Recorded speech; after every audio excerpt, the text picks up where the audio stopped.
Hello, everyone. Hi, thank you for waiting. And um, I have not been able to go live in a planned video, so thank you so much for everybody that is tuning in now. Um, the internet and technology does not agree with me today. Okay, so topic of today's video is cravings. And what is it really that we are craving when there is a food on our mind that we really, really want to have at the moment? Let's talk a little bit about this and what we get cravings. The first thing we have to ask ourselves is whether or not we're actually hungry. Okay, so if we feel hungry, if we have not eaten when we are hungry, if we have been postponing our meals, doing intermittent fasting, when we are on a diet, for example, and we are not eating according to our natural hunger rhythms, cravings will start showing up. And it's a natural way of the body to keep you safe. The body will start making you want food and be on the lookout for the food when you are hungry. So if you aren't hungry, if there is no urgency to eat, then if the cravings are showing up, we have to start asking ourselves some additional questions. I have noticed that cravings usually show up at a certain time in the day. Maybe it is right before we go to work. Maybe it's right after we come back from work. Maybe it is right before we go to bed in the evening. Usually we do the same activity when we have the same kind of craving come up. So with cravings, they're a little bit different than just having an appetite for something. For example, today for lunch, I would really like some salmon. That's not a craving. That's just an appetite for something, wanting something. With cravings, there's a feeling of urgency. If I don't have it now, I'm going to go crazy. You know the feeling, especially if it's something that is unavailable at home and you're just laying there in bed or right in front of a TV and just thinking about it, and you can taste it in your mouth and you need it now and you're ready to put your shoes on, get out of the house and get it. That's a craving. So with this urgency to have it, there's also a discomfort with that craving. And there are many different reasons why we have cravings that are persistent. One of them, especially when we are craving something sugary and sweet or simple carbohydrate like bread, pasta, anything floury, we might have some candida overgrowth in our body. Candida is a fungi, basically a mushroom. We all have it in our body, but when our bodies get out of balance, then the candida will start overgrowing. And because it is an organism that is independent from you, it can exist outside of you, it will start looking after itself. It needs sugar to survive, so it will start releasing some enzymes that then will let your body know, hey, feed us. We are here, we are starving, we want that sugar. From the metaphysical standpoint, candida almost always means some form of resentment, especially towards the mother figure in our life, when it is in the digestive tract. Okay, so that's reason number one that can appear and show us what is actually going on and why we have cravings. I have some notes, that's why I'm looking down. And then there's probably some very, very strong emotion also present with the craving that we have. And we can feel our own emotions that we did not pay attention to during the day. Maybe now it's the time for them to come up, for us to pay attention to them. And also, if you are empathic person, you are sensitive to emotions of others, you don't have to be super sensitive to actually be able to pick up emotions of other people. If you work in any service-based industry and you are around a lot of people, especially if you really care about them and you can feel their emotions and you are affected by their emotions, which is actually close to what, 80–85% of population. Everybody else is narcissistic or sociopathic. We all feel the emotions of others in different proportions with different strength. you can also bring these emotions back home with you, and they are still present in your emotional body, in your energetic body. So without proper emotional hygiene, we will need to then process the emotions we picked up from other people. So it's possible that you are feeling one, your own emotions, and two, emotions of other people, and also a combination of those two, right? So when we are feeling these emotions and they are making us crave a certain food, we can either feel like we need to run away from very uncomfortable emotion, or that we also need to feel something in the moment that's positive. For example, I have been working in medical industry for a very long time, and I have been picking up and bringing in a lot of helplessness back home with me, powerlessness, anger, frustration. That wasn't mine. That was actually my patients, and also my own. When let's say we had a lot of people in the waiting room, and doctor was very busy, and I was getting frustrated myself because we were not on schedule.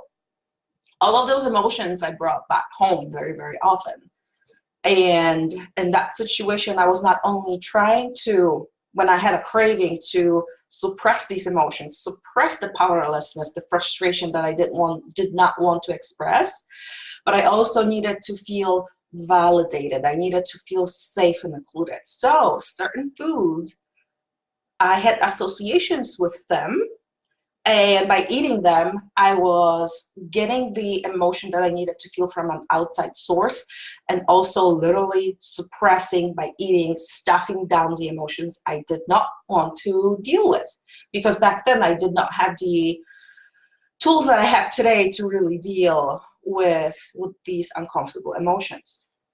So when we are feeling these emotions, we can again want to connect to a certain emotional positive state, or we are suppressing an emotion that we don't want to feel, and most of the time it's a combination of the two.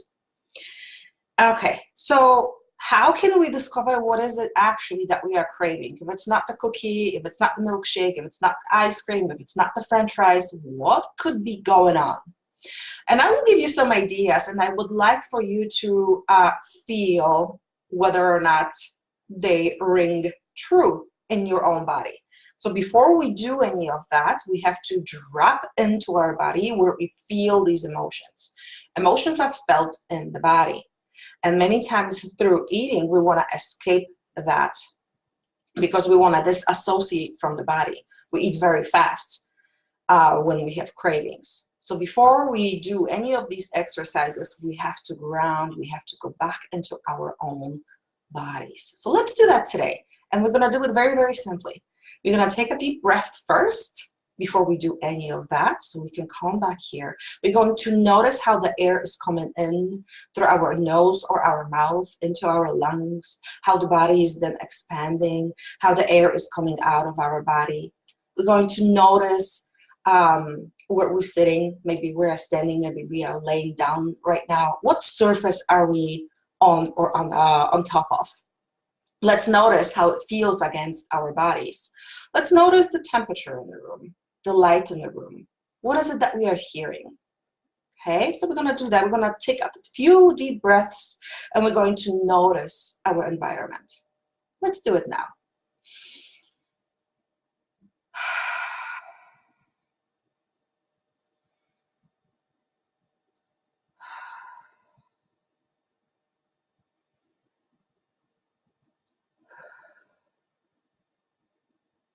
Maybe immediately when you are doing this exercise, you are noticing that you have a lot of tension in your body. Like my shoulders were up and tight, and I dropped them down very, very quickly after the first or second breath. I also noticed that my fingertips and my feet are cold. There is a hum of a computer in the room. And I feel the texture of my chair against my legs. Okay. So let's start. Let's start talking about what could be actually going on when we have a craving, depending on what food is it that you are craving. I'll give you just general ideas, and I would like for you to notice whether you are feeling expansive or you want to go away from the answer that I'm giving you. Is it a yes, this is true, or is it a no, this is not true for me? Okay? We're gonna start with milk, dairy, okay? Mushy stuff, something very, very mushy. Noodles, and maybe bread. Things that you were fed when you were a child. Things that you were fed when you were very little. Something that was readily available at home. Maybe it was some kind of pasty thing. You're craving a milkshake. You are craving ice cream. All of those things, especially dairy-based, they are letting us know that you might be needing right now something you felt in your early childhood. Inclusion, safety, being nourished, feeling safe in the hands of others, especially someone that is there for you unconditionally, like your mom. If you have negative associations with mom, there might be a grandmother that was giving you these emotions. So when you are craving milk, you crave closeness and safety. The connection with other people, that heart-to-heart connection that you felt when you were a little baby and your mom was feeding you, that safety of everything is okay. And this food that is sweet, that is mushy, that is liquidy, is providing you with these emotions. So notice next time when you are craving ice cream or something that resembles food that little children eat, what is it that you are actually wanting at the time? Would a really warm hug and validation and noticing you and telling you everything is all right feel similar to what you want from that food? And we'll go over these steps a little bit in depth in a moment. Next, sweets, sweet stuff, sugar, candy. When we are craving that, ask yourself this: what is bitter or sour in your life right now? What is this candy sweetening for you? Okay. What else is going on in your life that is an opposite of that sweet that you're craving? Do you yourself feel bitter towards someone? Did someone make you feel bitter? Do you feel sour about a situation? It's something very stale in your life. Sweets are also very exciting. Maybe you will feel stuck and everything is the same. And what's the point? If you feel like this, feel very low, and you're craving sweets, naturally you want to pick yourself up.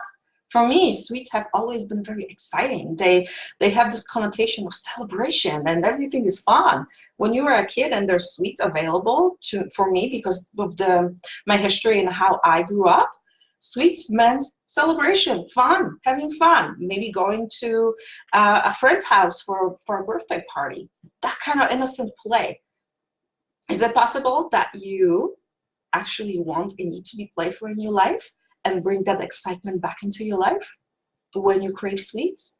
Ask yourself that, if that could be true to you, for you. Moving on to nuts and oily stuff, French fries, fried stuff, chips, and crisps. Depending where you are in the world, they call different. Things that are very oily and heavy. Well, from a metaphysical standpoint, the liver is activated and needed, and gallbladder, when we are eating oily stuff, okay? And liver is usually associated with anger. So when we are craving nuts and oily stuff, fried stuff, let's see if there could be a possibility that we have suppressed unexpressed anger about something. Do we feel that someone is trespassing our boundaries, our territory? Do we feel anger and unable to do something about a situation? Do we feel frustrated? Do we feel that we need to take action, but we feel stuck and unable to really choose what that action could be? Do we feel that agitation in us when we crave oily and fatty, greasy stuff? Is it possible maybe that you want to punish someone, but because we do not have an ability to do that directly, maybe unconsciously you're going to punish yourself? So they feel and notice your pain and they feel guilty. This is a very intense question, I understand, but could there be a possibility that by punishing yourself, you actually want to punish someone else? Could you be making yourself miserable so someone else notices and feels negative emotion when they see you suffering?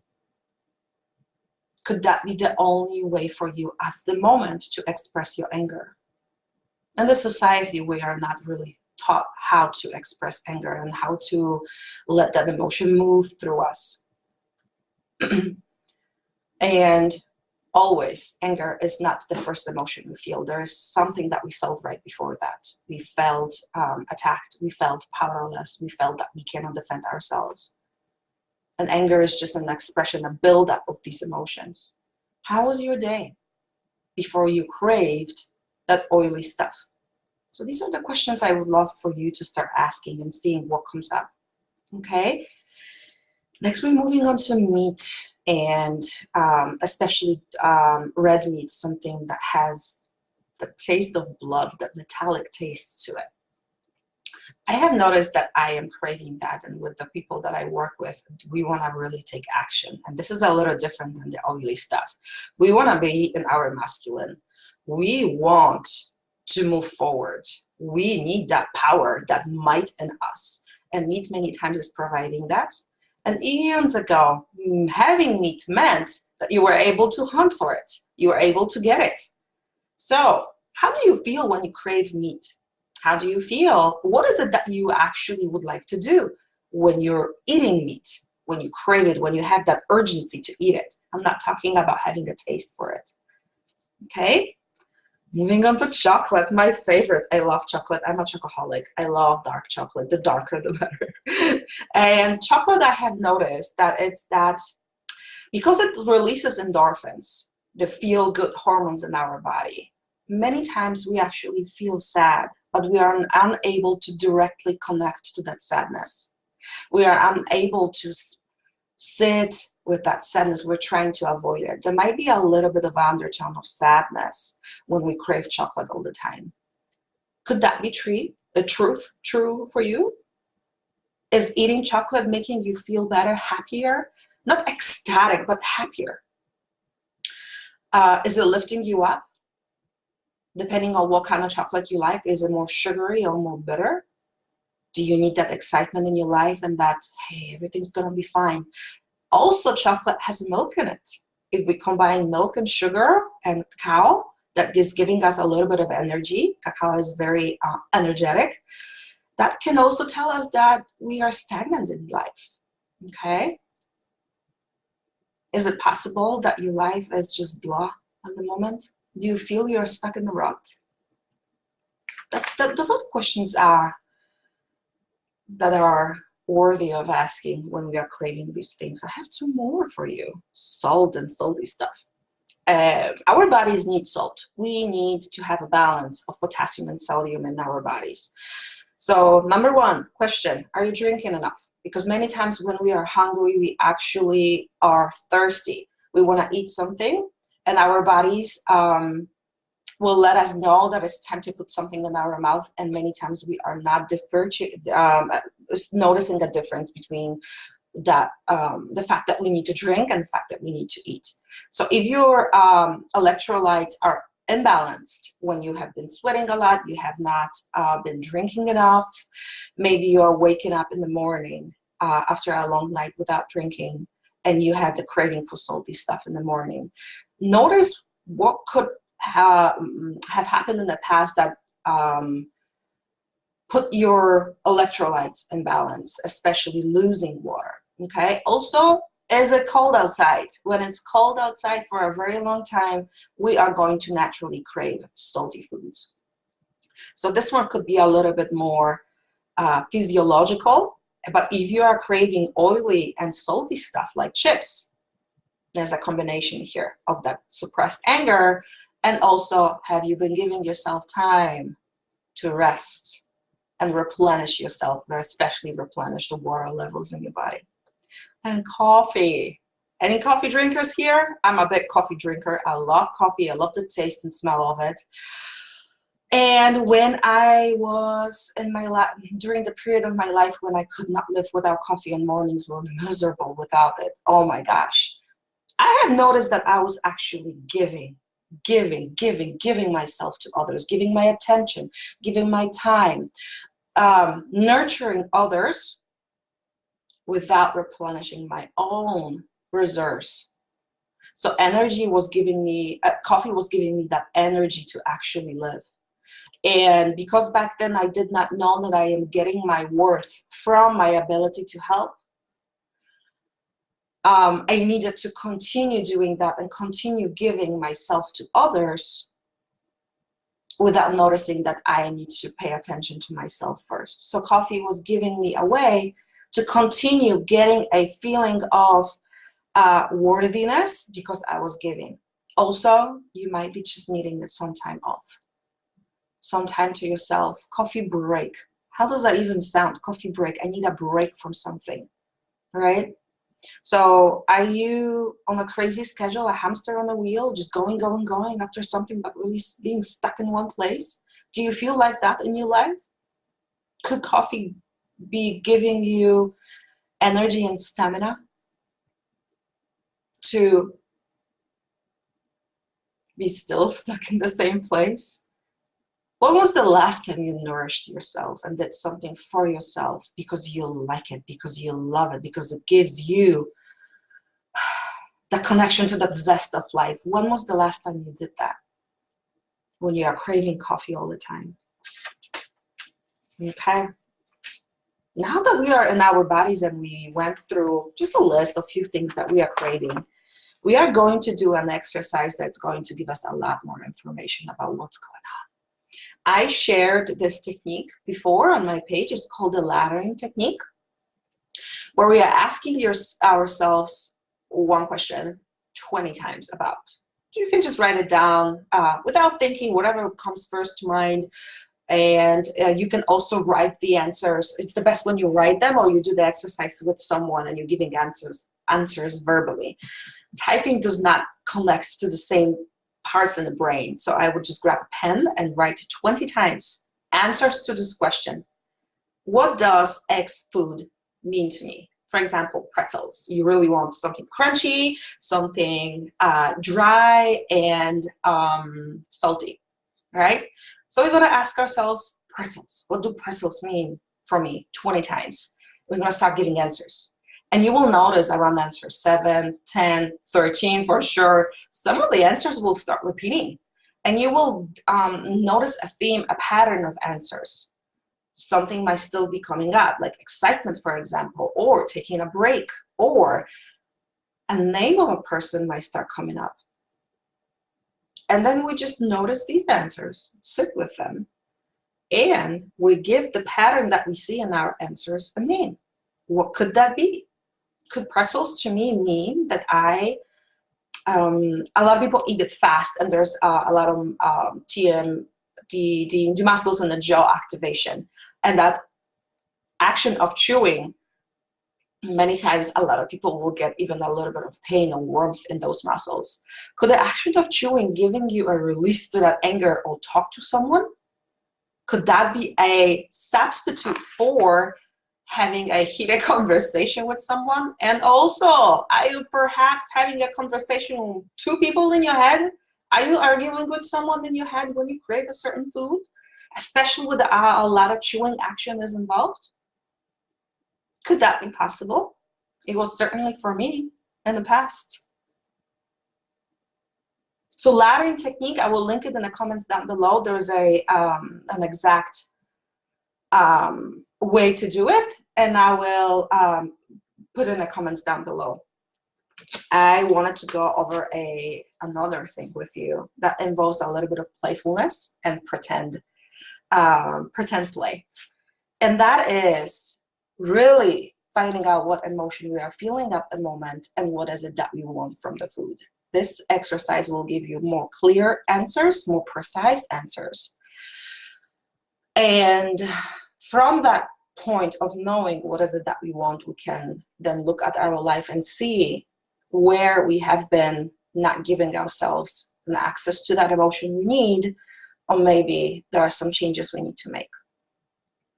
Again, before we ask ourselves that question, I understand that cravings are urgent and they need to happen now. Many times we are opening the fridge 5 freaking times during 5 minutes. Is there that thing that I need in there? No, it's just light. um, Drop into your body. Imagine that you are, an entire you is in the body. That's number one. You can do it with eyes closed. That really brings you in here. So there's no visual distractions. So if you have a food that has been on your mind for a very long time and you crave it right now, I'm going to guide you through this exercise. Taking a deep breath in, releasing it. I really want that food. I have it on my mind. Maybe I even taste it in my mouth. I'm going to have it right after this exercise. How do I feel?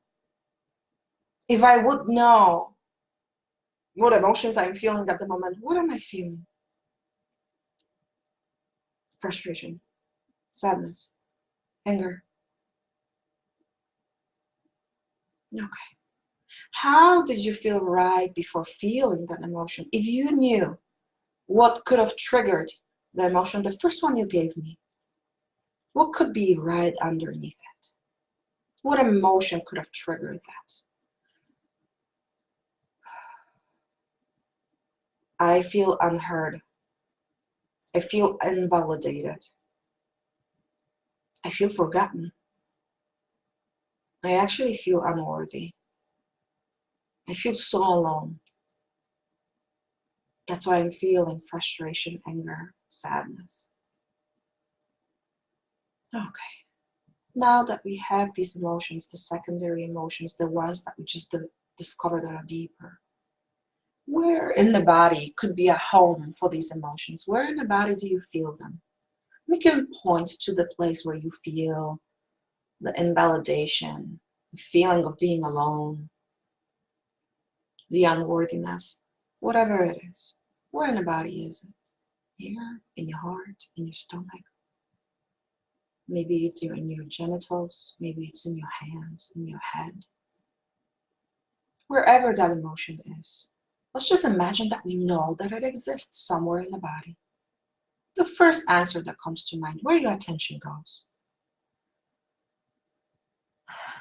And now that we have that emotion, we're going to ask ourselves this. If it was possible that this emotion was either inside our body or outside it, just in front of us and maybe somewhere over here or over there, where is it? Inside?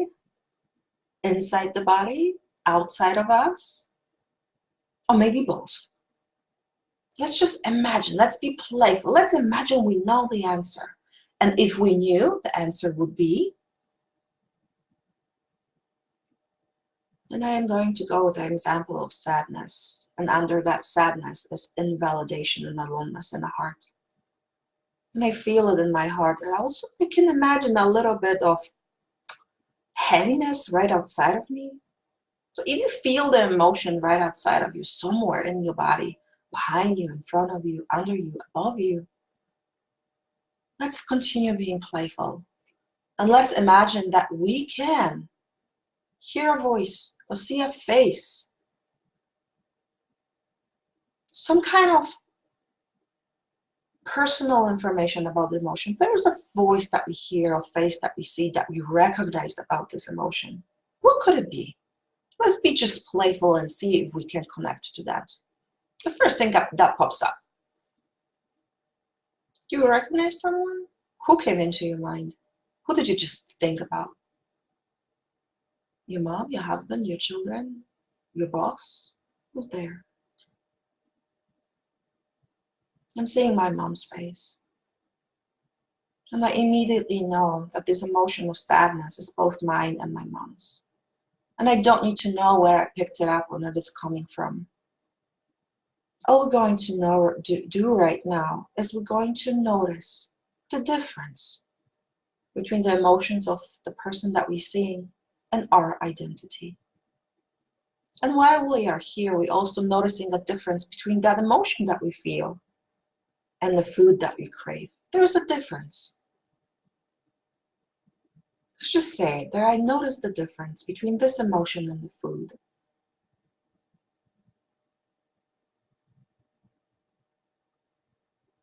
And now, maybe even still tasting the food that we are craving. Let's ask ourselves this question.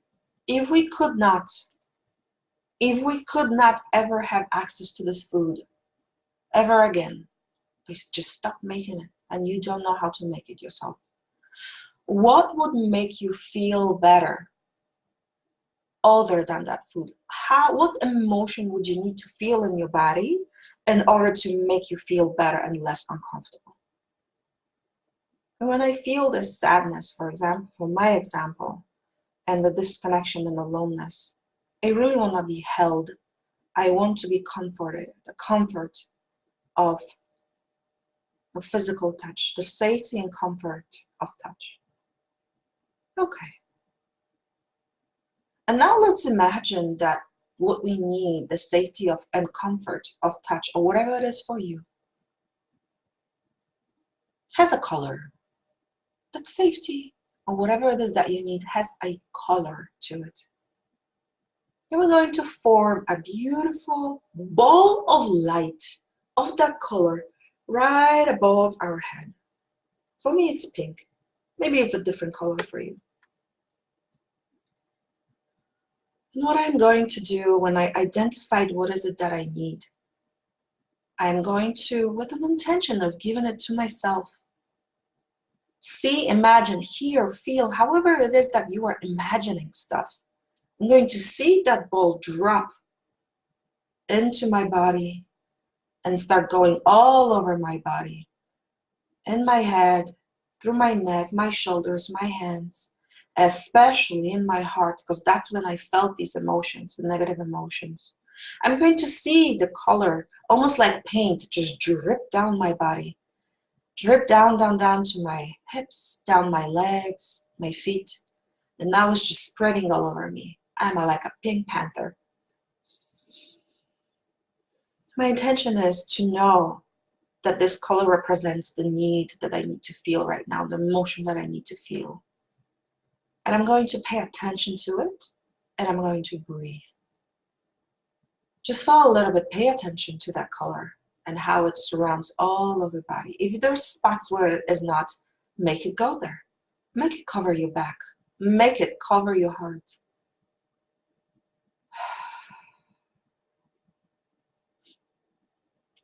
See it sink in and integrate with the cells of your body, each and every cell. And now that we feel it in our entire body, we're going to notice a difference between this positive emotion and the food that we are craving. There's a difference. They're not the same. Whatever it is for you.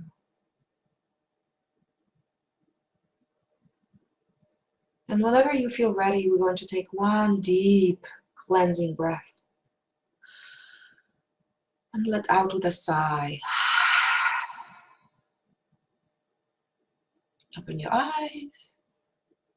Come back to the room. And how do you feel now? Do you still crave the thing that you were craving with the same intensity? Do you feel more neutral? Do you feel more balanced? Do you maybe feel more agitated? Whatever it is, if you do not feel better, if the urgency did not go down, repeat the exercise. Just repeat it. If you feel better and you no longer want that food, congratulations.